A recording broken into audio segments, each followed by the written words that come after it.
giving all the goods away, I guess just kind of what is the focus of the plan for Kessler and Jabari Smith, seeing as, those guys are as skilled as they are and, have such great size? Good question. If you got any suggestions, let us know, Scotty. Obviously, Kessler, has such an impact in the game defensively with his rim protection and blocking shots. And then offensively, he does such a great job of rim rolling. They get a lot of lobs for him in transition. They get a lot of lobs for him out of pick and roll play. So we're going to have to make sure that our pick and roll coverage is both concerned with the ball and his role and their skip passes. I mean, this is the number one ranked team in the country for a reason. Overly talented basketball team with incredible size up front.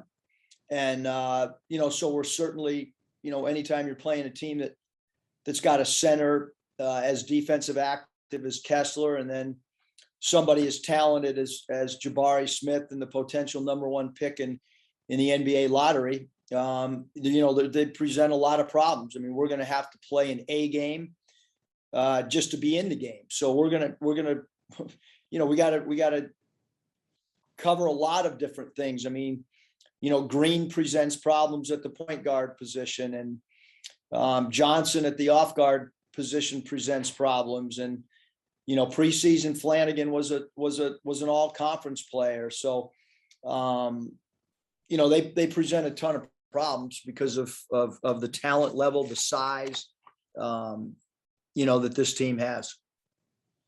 JD kind of had a little bit of an off shooting night last weekend, but I think it's fair to say throughout the year, he's been your most consistent scorer, been pretty good defensively throughout the year. Just what do you kind of attribute that I don't know if it's quiet consistency, but man, he's just been pretty steady for you all year. Yeah, I mean, JD's a guy that's continuing to develop as a player, is developing as a point guard, is when we didn't have him against Mississippi State, it really affected our team. I thought it really, no one talks about it and we haven't really mentioned, but he was not himself against Vanderbilt at all. We've gone back and watched that tape, and he lacked energy, and because he was still dealing with, the ramifications of trying to get back healthy and get back in a quick way, which he did. So, but certainly he presents, us with a luxury and in some of the things that he does with his range, with his ability to make free throws. I think he's done a great job of shooting deep shots as well as scoring the ball, getting to the rack. So, he's a big part of what we do, without a doubt, Scotty. Nate. Yeah, Eric, does their depth force you to do anything different, play more players, or help have to regard your stamina as far as the starters? No, I'm concerned zero with Arkansas stamina. I mentioned it the other day against Mississippi State. As the game wore on, we got stronger. So we're not going to change our rotation based on how another team subs. But certainly Auburn's depth is a concern because, Williams, number 2, was a big factor for them last year. I mentioned Flanagan and Cambridge. Those guys were, playing starter minutes and when you go down the depth chart of who you're preparing for and so on. I mean, there's a lot of really, really good players on this team with, like I said, great talent. So yeah, their depth is a concern as far as how we understand personnel tendencies, with so many guys that can have big games against you, because they have about 6-7 guys that could have, 20 points on a given night in the game. Just with their size up front, you figure Kamani Johnson to be a factor in this game? Yeah, I mean, Kamani's going to get an opportunity to play in the game, Nate, just like he did the other day. And then based on productivity as the game's flowing, we'll determine, all of our guys' minutes. But Kamani did a great job on the glass. He's done a great job rebounding the ball for us whenever he's been given an opportunity. Obviously, Kamani's size, his height is, not what Smith and Kessler and Cardwell is, but he's an active player who does a really good job, using his quickness to be productive on the boards. Thank you. Bob. Hey Eric, how you doing? Hope your shoulder's feeling better. Arkansas has only beaten a number one team once. It was 84 and they beat Carolina and Pine Bluff, and then they haven't played a number one team at home since 91 against UNLV. So pretty rare opportunity you guys have here, and you guys are playing well. The planets all seem kind of aligned properly. Just what do you feel about this opportunity as a head coach? How excited are you for this? Yeah, I mean, I think that I don't know. I mean, when you look at their roster, I don't know if you get really excited because you know how talented they are, and they're really well coached, and they're number one in the country for a reason, and they've won as many games as they have in a row because they've been beating teams, and they're really, really good. I think it's great for our fans. It's a great opportunity for our players. But having said that, I mean, you gotta have a semblance of stability. You gotta understand that there cannot be emotions up and down throughout the 40-minute game. I mean, you gotta be steady in your approach. You can't be distracted leading up to the game, and you got to be confident in your ability, but you have to understand that it's a 40-minute game, and really not let anything else enter your mind. And then you mentioned Flanagan. He had the torn Achilles earlier and had surgery and missed several games, but now he's back starting. What have you seen from him? What do you think he does for Auburn? Well, he's got great size and great versatility. They'll put him in some pick and roll actions as a ball handler. You're talking about, like I mentioned, a preseason all SEC player, a player that was on draft boards last year, even on mock drafts with the NBA, and he came back, and now he's playing with a lot of really good players, and so his role has changed based on the dynamics of their roster, and his numbers have changed based on again, their roster and coming back from an injury, but I think he's a great talent because he can do so many different things, and his versatility, really impressed every time we play Auburn with Flanagan's again ability to kind of play anywhere from the 1 to the 4 spot. I don't know how much you studied teams in the preseason or summer, but I think everybody thought Auburn would be pretty good. They were ranked 20th or 21st or whatever. They've just steadily moved up. And they've got a lot of new guys, just like you do. From your standpoint, what have they done to put this great streak together and rise up to number one with a lot of new faces? Yeah, I mean, I think it shows you that the polls, I mean, they're ever. I mean, we're playing really good basketball. We're not a ranked team right now. But I think when you look at their team and somebody like Jabari Smith's on your roster, and you have a freshman who's a potential number one, pick in the NBA draft, and is 6'10" and can shoot and defend and block shots and rebound. I mean, it's not a surprise, what they've done. And then Kessler is a guy that has played much, much better this year than he did last year. So the transfer, for Kessler has been really, really good. And I thought last year the competitive nature of Johnson at the off guard spot when he played at Georgia, he's a competitor, a guy that plays with great emotion.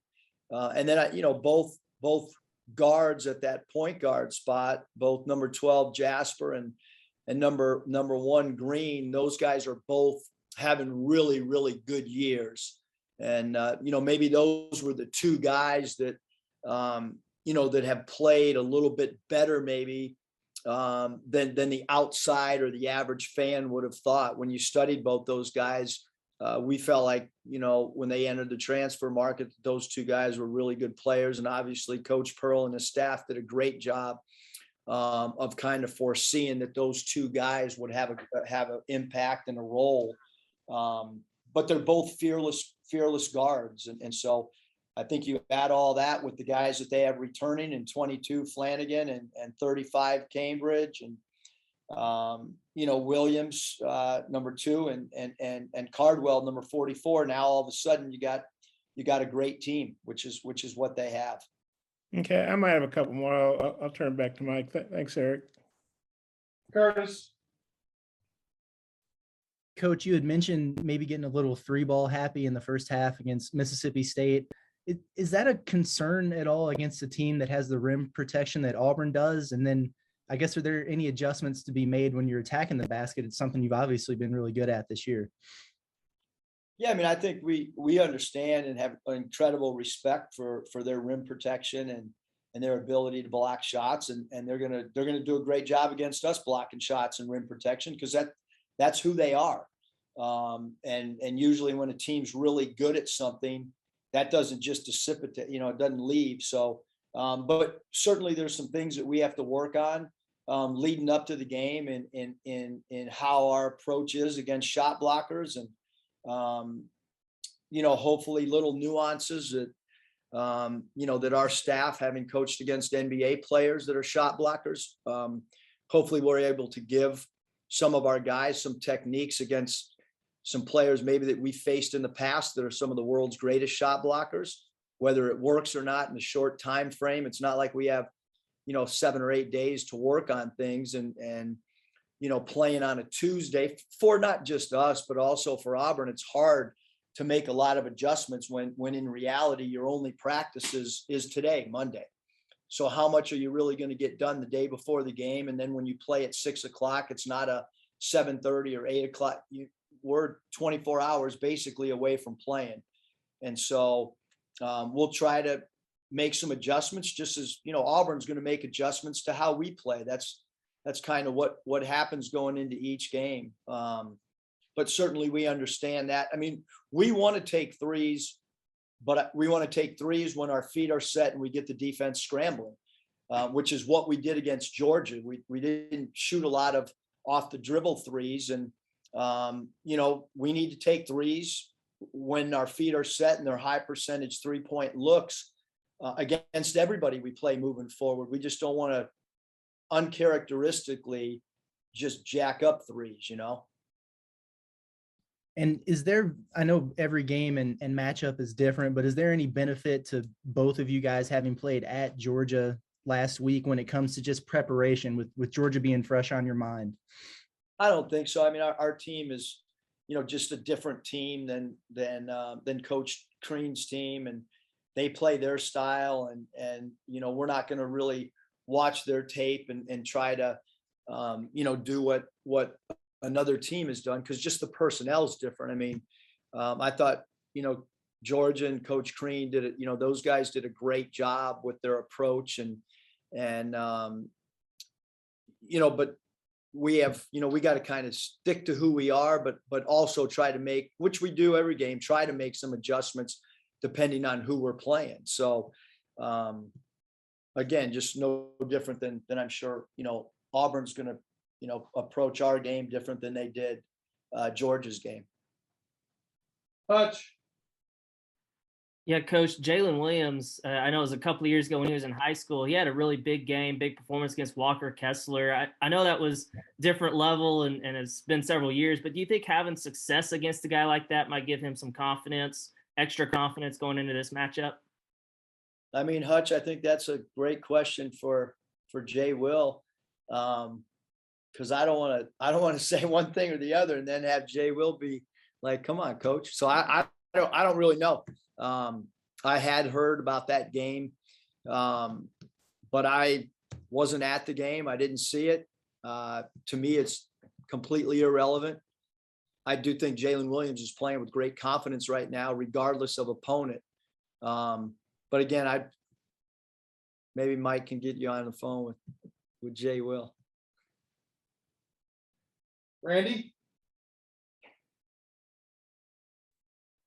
Eric, it's seemingly all about matchups. What kind of matchup issues does Auburn give you as compared with other SEC teams?